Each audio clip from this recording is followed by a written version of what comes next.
Quand on pense au western, les premières choses qui nous viennent en tête sont des scènes avec des cow-boys, des scènes de duel et des scènes où il ne se passe rien.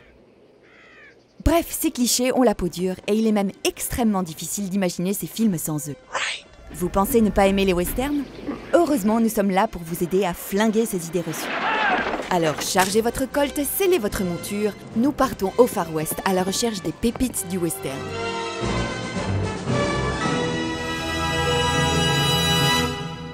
Premier cliché, le western c'est pour les vieux. Aime-moi, soit pure, soit tendre, soit mienne.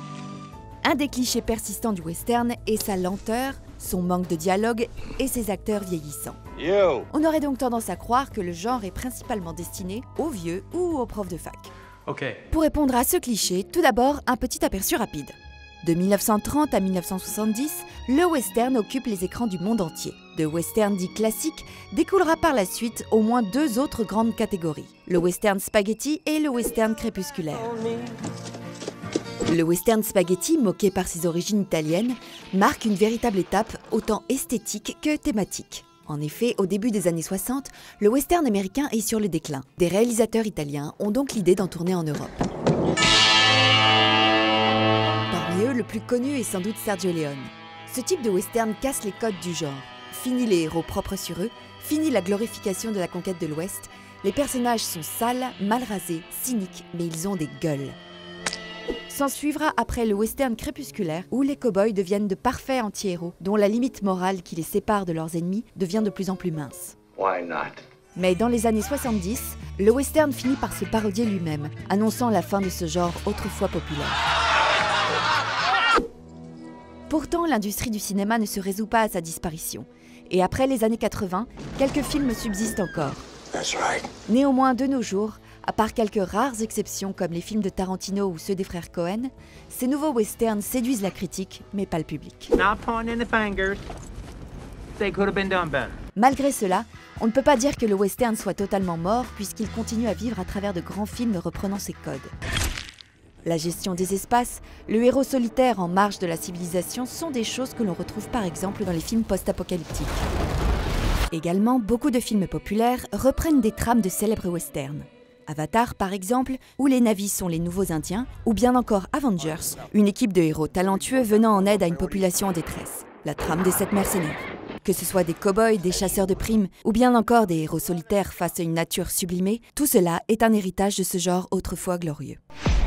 Enfin, le succès mondial de la série Westworld ou encore du jeu vidéo Red Dead Redemption nous prouve que le fantôme du western rôde encore parmi nous. We're more ghosts than people. Deuxième cliché, le western se passe toujours à la même époque. Beaucoup de westerns se basent sur ce que l'on appelle le mythe de la frontière. I've always wanted to see the frontier. Le genre a construit sa mythologie autour d'un événement historique précis, la conquête de l'Ouest. À partir du XVIIIe siècle, la jeune République américaine ne cesse de s'agrandir vers l'Ouest jusqu'à l'annonce de la fin de la conquête en 1890. La majorité des westerns se déroulent donc pendant cette période où la nature devient un véritable personnage insoumis et sauvage. Si vous avez des chapeaux, des flingues, des sales gueules ou encore des décors naturels, il s'agit probablement d'un western. Howdy. Troisième cliché, les westerns ont les mêmes personnages. Dans les westerns, les cow-boys sont des justiciers et les femmes sont soit des prostituées, soit des enseignantes. Merry Christmas, everyone. Mais en fouillant un peu, on trouve beaucoup de films qui tordent le cou à ces archétypes. Tout d'abord, le cow-boy.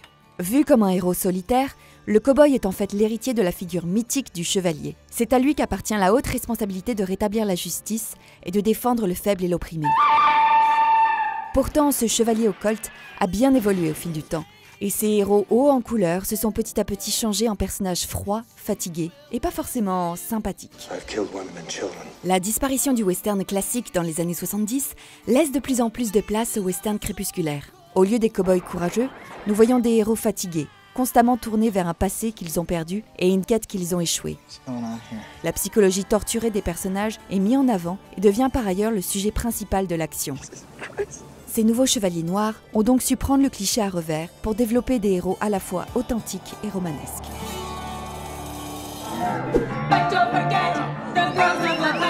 Qu'il s'agisse de langoureuses prostituées ou de sages institutrices, le western est un genre cinématographique foncièrement viril, à quelques exceptions près. And I don't drink where I'm the only fucking one with balls.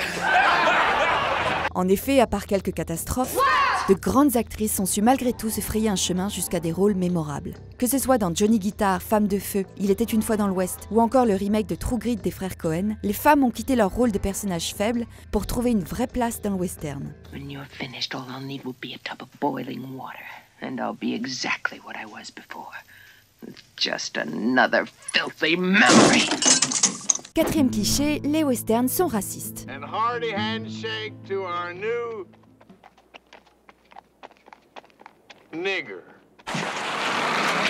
Comme on l'a dit, le western aime les archétypes. Dans beaucoup de ses films, les Indiens sont des sauvages, les Mexicains sont des fermiers et les Asiatiques sont des blanchisseurs. Bref, si vous n'êtes pas blanc, difficile d'avoir un premier rôle dans un western. Néanmoins, vous auriez tort de vous arrêter à ce cliché. Par exemple, le réalisateur japonais Akira Kurosawa est considéré comme le père du western spaghetti. En effet, pour une poignée de dollars de Sergio Leone est largement inspiré de son œuvre Yojimbo.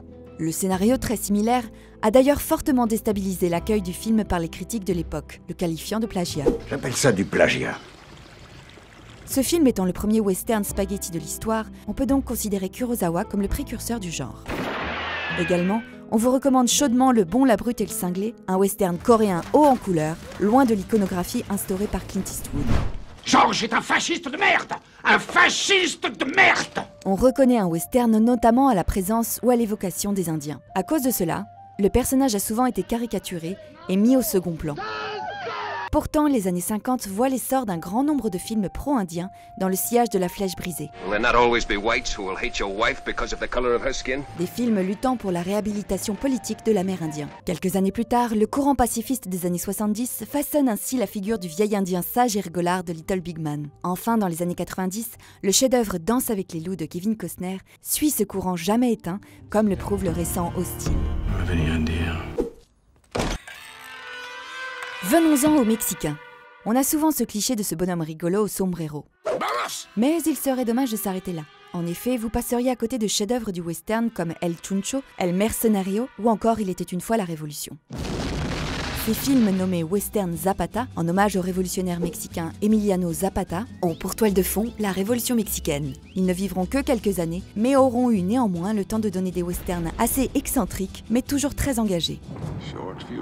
Enfin, on terminera avec le film Le Sergent Noir, l'un des rares westerns luttant contre le racisme primaire.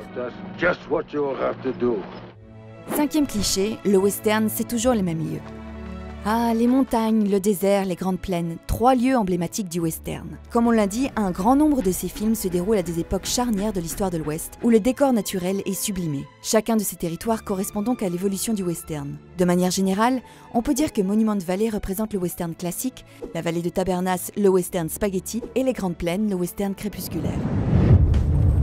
Pourtant, il existe un grand nombre de films qui ne répondent pas à ce cliché. Le plus célèbre d'entre eux étant Les 8 salopards, un huis clos se déroulant pendant une tempête de neige. Dans ce film d'une noirceur absolue, les personnages privés de nature sont racistes, sadiques et immoraux. Bref, on est bien loin du cow-boy libre évoluant dans une campagne luxuriante. En effet, le western est un genre riche et profondément cinématographique. Que vous aimiez les comédies, les drames, les films d'action ou tout simplement le cinéma en général, vous trouverez forcément votre bonheur dans au moins un de ces films. Car si le western se fait aujourd'hui plus rare dans nos salles, qui sait, il reviendra peut-être un jour.